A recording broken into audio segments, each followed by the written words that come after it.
सुल्तान सिंह सुल्तान को सुना, आपने बहुत तालियां बजाई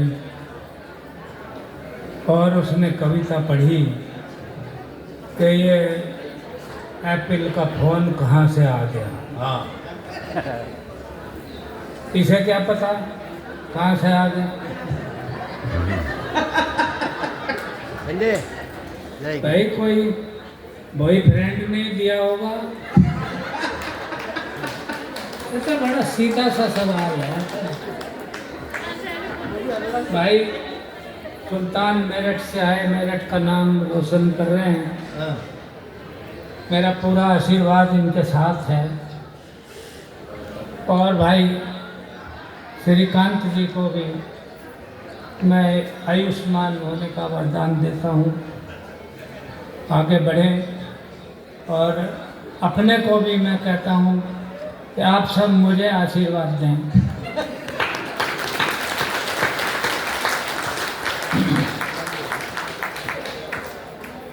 कहता हूँ यूँ चार लाइन कि मैं नहीं कहता कि तुम पूजो किसी भगवान को।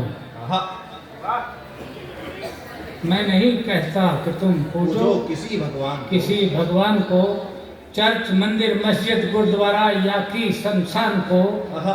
और चाहते हो घर कि वो भगवान तुमसे खुश रहे, तो हंसाओ फिर किसी शादीशुदा इंसान को।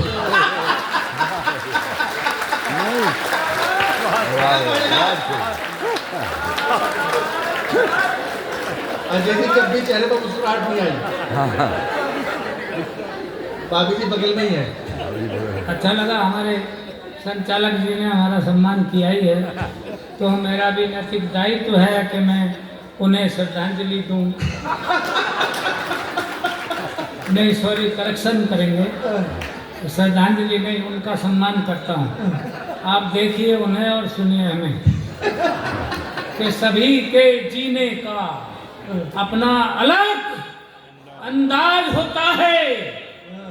कोई सीधा कबूतर सा तो कोई बाज होता है।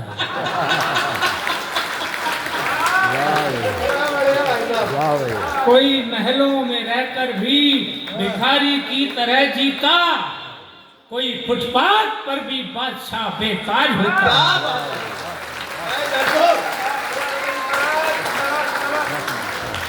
आपने हमारा सम्मान किया, तालियां बजाई, हम हैं भी इसी लायक।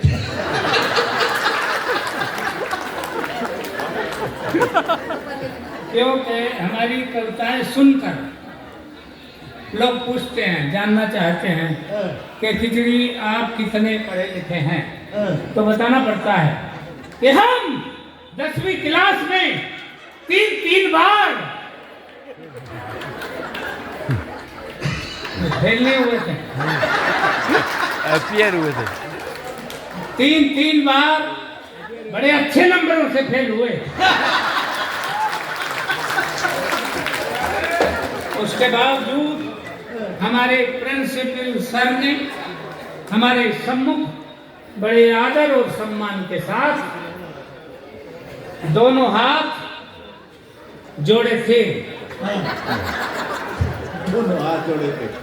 देखो बहन जी, हाथ भी 2-3 तरह से जोड़े जाते हैं। एक तो यूं जोड़े जाते हैं और जैन धर्म में यूं जोड़े जाते हैं, और उन्होंने यूं नहीं जोड़े थे। प्रिंसिपल सर ने हाथ जोड़कर हमसे निवेदन किया और यूं हाथ जोड़े थे।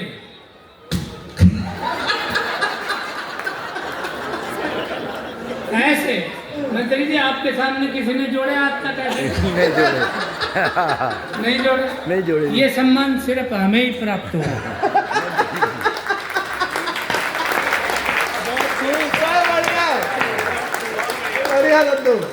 प्रिंसिपल सर ने हाथ जोड़कर हमसे निवेदन किया, हे महाप्रभु, अब हम पर दया करो। तो हम क्या करते? उन पर दया करके ससम्मान हम अपने घर वापस आए थे। फिर हमारे पूज्य पिताश्री जो पुस्तकें हमें खरीदवाते थे, नई पुस्तकों के जो पृष्ठ बीच से जुड़े होते थे, वर्ष भर जुड़े हुए पृष्ठों को हमने एक दूसरे से जुदा नहीं होने दिया था, क्योंकि हमने सुन रखा था धर्म जोड़ता है तोड़ता नहीं। इसलिए हमने जुड़े हुए पृष्ठों को वर्ष भर एक दूसरे से जुदा नहीं होने दिया था। फिर आप समझ सकते हैं कि हमने परीक्षाओं में प्रश्न पत्रों को कैसे हल किया, ये दिमाग का काम था। प्रश्न आया था, संस्कृत का पेपर था और प्रश्न आया था, सर्वे भवन्तु सुखिना सर्वे सन्तु निरामया सर्वे भद्राणि पश्यन्तु मा कश्चित् दुःखभाग् भवेत्। इस श्लोक का हिंदी अनुवाद लिखो। हमने लिखा। जब सर्वे किया गया, इसमें हंसने की क्या बात है? इसी श्लोक का पहला शब्द क्या है? सर्वे। तो सर्वे माने सर्वे, सर्वे तो होते रहते हैं, हमने वही लिखा।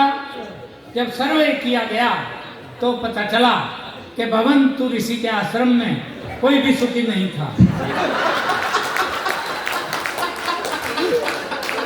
सर्वे सन्तु निरामया, सारे संत निरे माया में लिप्त थे। सर्वे भद्राणि पश्यन्तु, ये सर्वे भद्राणि और पश्यन्तु ने मिलकर किया था। माँ कश्चित् दुःखभाग् भवेत्, उनकी माँ क्या करती जब उनके भाग्य में दुखी था? मंत्री जी हमने ठीक लिखा श्याम जी। मिलोड ये पॉइंट नोट किया जाए। मंत्री जी ने हमारे मंत्री जी कह रहे हैं कि हमने बिल्कुल ठीक लिखा। इससे सिद्ध होता है हमारे मंत्री जी भी मेरी तरह संस्कृत पढ़े हैं।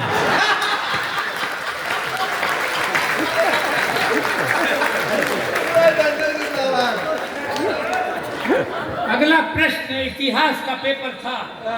इतिहास का पेपर और प्रश्न आया था, महाभारत के युद्ध का कोई एक ठोस कारण बताओ। एक बच्चे ने लिखा, महाभारत के युद्ध का मेन कारण थे दुर्योधन। अपनी जिद छोड़ दिए होते तो महाभारत कदापि नहीं होता। दूसरे बच्चे ने लिखा, महाभारत के युद्ध का मेन कारण थे भीष्म पितामह। अपनी प्रतिज्ञा तोड़ दिए होते तो भी युद्ध नहीं होता। तीसरे बच्चे ने लिखा, महाभारत के युद्ध का मेन कारण थे स्वयं भगवान श्री कृष्ण। वो चाहते तो युद्ध नहीं होता। अर्थात पूरी क्लास में एक बच्चा भी सटीक उत्तर नहीं दे पाया। क्यों? क्योंकि मेरे सिवा पूरी क्लास में इतना माइंडेड बच्चा था ही नहीं। तब मैंने लिखा, और जो लिखा पीछे तक एक हाथ खाली नहीं रहे, समर्थन देना ये दिमाग का काम था। मैंने लिखा, महाभारत के युद्ध का सबसे अहम कारण यह था कि उस वक्त पुलिस नहीं थी।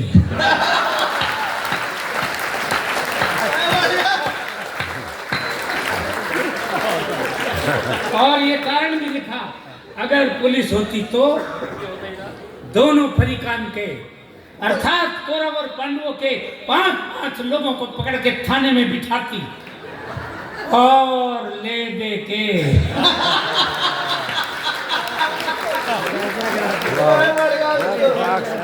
थाने में ही फैसला कर दिया होता। महाभारत का युद्ध कदापि नहीं होता। मंत्री जी हमने ठीक लिखा।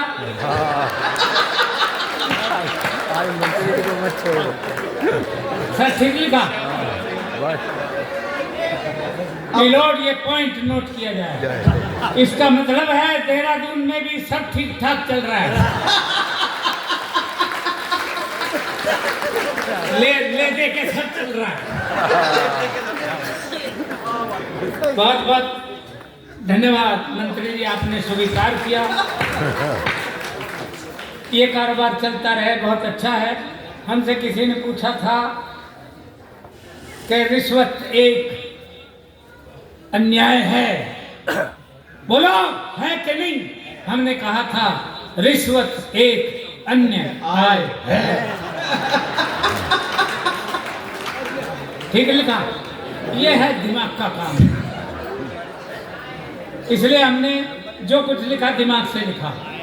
इसलिए हम कहते हैं सर आपके सम्मान में आप सुनिए 4 लाइन। और आप मंत्री जी बिल्कुल नहीं बजा रहे हैं। कब से नहीं बजाई है?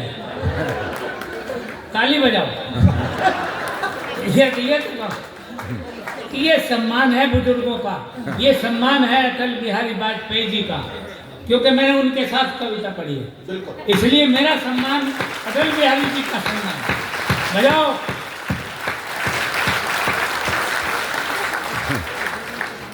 धार्मिक आदमी हूँ, धार्मिक बात करता हूँ, इसलिए आपको कह रहा हूँ कि सत्य की झूठ से जंग जारी रहेगी। सत्य की झूठ से जंग जारी रहेगी और मोहब्बत ही नफरत पे भारी। क्या बात है? अब तुम्हें क्या पता? मैं अपनी पत्नी के साथ आया इसलिए पता नहीं, मतलब इसका कर रहे हो अब भी। मोहब्बत मैं समर्थन देता हूँ। मोहब्बत ही नफरत पे भारी रहेगी और शरीरों पे शासन करे चाहे कोई, पर दिलों पर हुकूमत तुम्हारी रहेगी। दिलों पर हुकूमत तुम्हारी रहेगी। आपने ताली बजाई इसलिए 4 लाइन और कहना पड़ रहा है कि जिन्हें तैरना तिरना आता, जिन्हें तैरना तिरना आता केवट और कश्ती से क्या, और जो जीने की कला सीख ले जंगल और बस्ती से क्या। क्या बात है? बढ़िया बात, बढ़िया बात है। जो जीने की कला सीख ले जंगल और बस्ती से क्या, और शाम दाम और दंड भेद से जो भी चाहो हासिल कर लो, और जिस पर अपना दिल आ जाए, नहीं ये नहीं, सॉरी, ये तो है ही अपनी, जिस पर अपना दिल आ जाए, महंगी और सस्ती से क्या, महंगी और सस्ती से क्या। मुझे कोई पूछ रहा था कि यमक अलंकार क्या होता है? अलंकार तुम्हें आते हैं क्या? बोला यमक अलंकार का कोई उदाहरण बड़ा बढ़िया है। प्रमाण दो कि आपको आता है। यमक अलंकार किसे कहते हैं? मैंने बता दिया। वो मेरे से पहले यही बताने लगा, सुल्तान ने बता दिया।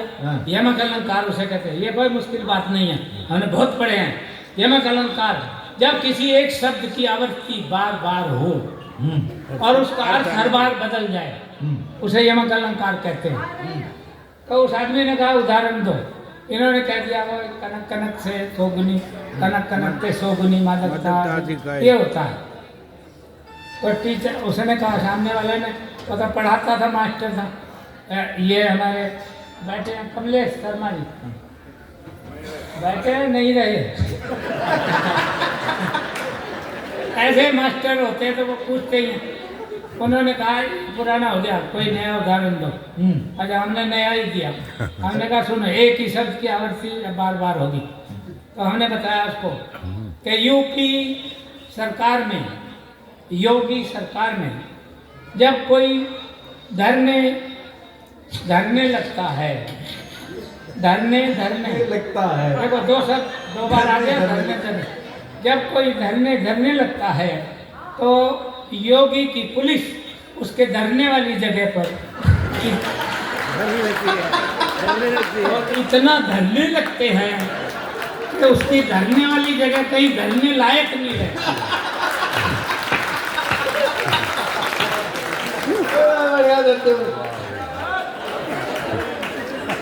हमने ठीक कहा सर, दुआ है। मंत्री जी गवाही दे रहे हैं। उत्तराखंड में भी यही होगा, हमारे मंत्री जी भी यही करेंगे। धरने वाली जगह कहीं धरने लायक नहीं है, ये है। मैं शॉर्ट करता हूँ शायद, क्योंकि हमें और भी अग्रवंशी जी को सुनना, दिल्ली से आए, अभी नहीं सुनेंगे तो दिल्ली में तो सब हो ही रहा है। दिल्ली वाले तो करवा ही रहे हैं सब, आप सब जारी रहे। इसलिए एक कविता, धार्मिक कविता आपको दे रहा हूँ, बहुत बढ़िया कविता, ध्यान से सुनना। कविता क्या शब्दों की जादूगरी है, वरना आप क्या नहीं जानते हैं, सब कुछ जानते हैं आप। शब्दों की जादूगरी है कविता। समझने के लिए क्या है, कई बार क्या कहे जाता है कुछ, सुना जाता है कुछ, समझा जाता है कुछ, करने लगते कुछ। ये जो होता है ये गड़बड़ घोटाला है, इसी से हो रहा है जो भी कुछ हो रहा है। इसलिए मैं कहता हूँ, देखो एक तरबूज बेचने वाला ठेली पे तरबूज बेच रहा था और कह रहा था चीनी से मीठा होगा तरबूज, चीनी से मीठा होगा तरबूज। एक आदमी आया, बोला बड़ा सा दे दे, सारे परिवार की खुजली मिठा दूंगा। वो ले गया, चीनी से मीठा होगा तरबूज, वो ले गया और जाके घर बड़ी सी थाल में काटा तरबूज, वो बिल्कुल फीका, और थाल समेत चाकू समेत उठा के लाया और ठेली पे पटका और बोलने लगा, झूठे कहीं के, झूठ बोलने की जरूरत क्या थी, फीका तरबूज दिया, झूठ बोलता तू। उसने कहा झूठ नहीं बोलता हूँ, चीनी डाली थी क्या? चीनी से मीठा, चीनी से मीठा होगा। देखो उसने बोला क्या था, चीनी से मीठा होगा तरबूज, तो चीनी डालते तो मीठा होता। चीनी से मीठा होता है। पूरी बात सुनते नहीं। बोलो यही हो रहा है। मोदी जी ने कहा था 15 लाख हर एक के खाते में आएंगे, सब कह रहे झूठ बोला था। कहाँ झूठ बोला? अरे वो काला धन आया कहाँ? आया ही नहीं, क्या करे, नहीं तो आ ही जाते। बात कही गई है कुछ, सुनी गई है कुछ। मेरे पत्नी ने कथा करवा ली घर में, भागवत, वो क्या क्या सत्यनारायण की कथा करवा ली। पंडित ने कहा ये सामान लाओ, ये लाओ, और एक बार उन्होंने कह दिया, सुनो आप कहते तो सही, मुझे थोड़ी कहते। घरवाली को कहा 5 पत्ते पान खिलाओ, घरवाली ने आदेश कर दिया हमको 5 पत्ते पान खिलाओ। हमने ताश की गड्डी में से 5 पत्ते पान के निकाल के खाए। फिर तो सत्यनारायण की नहीं हमारी पूजा हुई। तो क्या सुनने समझने कहने में जो फर्क आता है, बस वही है विवाद का कारण और कुछ भी नहीं है। ये समझाना चाहती है भाजपा, ये समझाना चाहते हैं हमारे मंत्री जी। मैं तो गवाही दे रहा हूँ, और कुछ मिलता रहेगा तो गवाही पक्की रहेगी, और नहीं कुछ मिलेगा तो कुछ भी नहीं। हम तो उधेड़ के बुन देंगे उल्टा। खैर, हमसे सवाल पूछा गया था, अब लगाना दिमाग मंत्री जी, सवाल और कठिन होता गया। सवाल पूछा था प्रदूषण किसे कहते हैं? हमने बताया प्रदूषण का बड़ा भाई था। और प्रदूषण तो राम के हाथों मारा गया था, ये प्रदूषण भाग निकला था। ये तभी से पेड़ों पर रहता है, पेड़ों की जड़ों को भी खा जाता है। सारा ने ठीक लिखा। ये है दिमाग का काम। प्रश्न आया था धृतराष्ट्र, लगाओ दिमाग सारे। प्रश्न आया था, धृतराष्ट्र अंधा था, उसका भाई पांडु आंख वाला था। पांडु के पुत्र 5, धृतराष्ट्र के 100। कारण बताओ, बोलो। खाने टिपिकल प्रश्न था, टिपिकल। हमने बताया था मंत्री जी, अगर हमने ठीक बताया तो ताली बजाना। देखो, हमने बताया आंख वाले लोगों को और भी बहुत से काम करने होते हैं।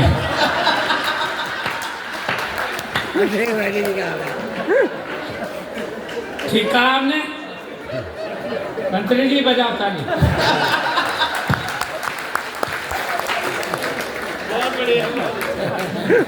इसलिए कहता हूँ आज की सभा में हमारी बहनें बहुत ज़्यादा हैं, ये बहुत खुशी की बात है। इसलिए आपके सम्मान में मैं बोलूँगा। श्रीकांत की तो मजबूरी है, उसको तो बोलना ही पड़ेगा। उनके तो 60 है।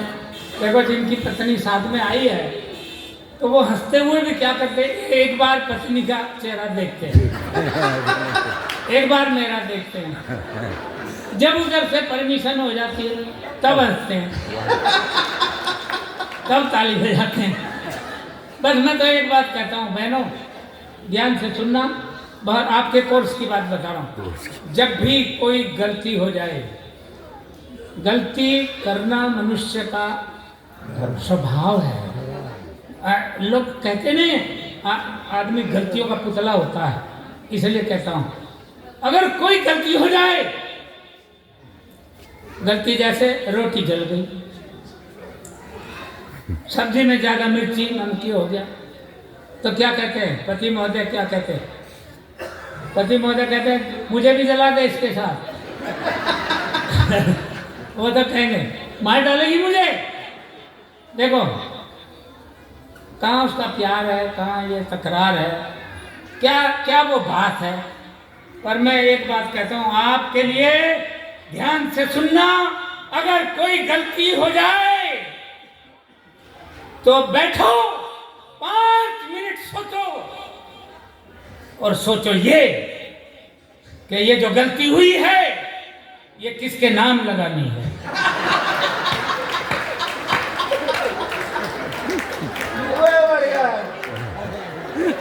देखो लेके जाओ फार्मूला, ये है दिमाग का काम। देखो जैसे रोटी जल गई तो आपको क्या कहना है, इस बार तुमने ये सिलेंडर पता नहीं किस तरह लगाया है। जब से ये सिलेंडर लगा तब से बराबर रोटियां जल रही। या इस बार कहां से आटा उठा के लाए हो, ये आटा इतना खराब है, जब से आया तब से रोटियां जल रही। ठीक, एक बात। दूसरी बात ये है, गलतियां तो इसलिए मैं कहता हूं अक्सर, सुनना आप ध्यान से सुनना मंत्री जी, ये जिंदगी एक भूल का परिणाम है। जिंदगी ये दिमाग का काम है, ऐसे नहीं है, कविता ऐसे नहीं सुनी जाती हैं। दिमाग लगाओ, बोलो भूल का परिणाम है कि नहीं। हम यहाँ खड़े हैं, ये किसी की भूल है, ये भूल है। आज या आगे से बुलाएंगे ही नहीं, या तो आदत पड़ जाएगी। देखो हम संसार में आए हैं, जान पूछ के किसी ने हमको पैदा किया क्या? नहीं, किसी की गलती है। जिंदगी एक भूल का परिणाम है, इसलिए होती सुबह और शाम है। सृष्टि क्रम चलता रहे, इसके लिए भूल करना भी जरूरी काम है। भूल करो, खूब करो, जो भूल हो जाए भाइयों मंत्री जी के नाम लगा दो। ये मंत्री जी के आदेश है, आप उनसे निपटो जाके जब भी कोई गलती हो जाए। एक बात। नंबर 2, दूसरी बात सुनो कि आप यहाँ ताली बजाओ, खूब हंसो, पूरा मुंह खोल के हंसो, आपका कोई कुछ नहीं बिगाड़ सकता, मैं जिम्मेदार हूं। लेकिन यही काम आपने बाहर सड़क पे चौराहे पे कर दिया, कुछ भी हो सकता है और कुछ भी नहीं हुआ, चाहिए होगा जो देखेगा कहेगा हम दांत फाड़ रहा है, मूर्ख कहीं का बोलेगा नहीं, मूर्ख कहीं का। जब कोई तुमको मूर्ख बोले 5 मिनट बैठो और सोचो ये कि इस बेवकूफ को पता कैसे चला। बस इतना काम है। धन्यवाद। मुक्त कंठ से वाह वाह करो, पूरा मुंह खोल के हंसो। ऐसे नहीं, बहनें हंसती हैं तो अक्सर मुंह पे ढक्कन लगा लेती है। खोल दो ढक्कन। अगर कैसेट नकली है तो ढक्कन जरूर लगाओ, कहीं निकल के गिर ना पड़े। अगर कैसेट ओरिजिनल है, पूरा मुंह खोल के हंसो, खूब तालियां बजाओ, कोई नहीं रोक सकता है, हम जिम्मेदार हैं।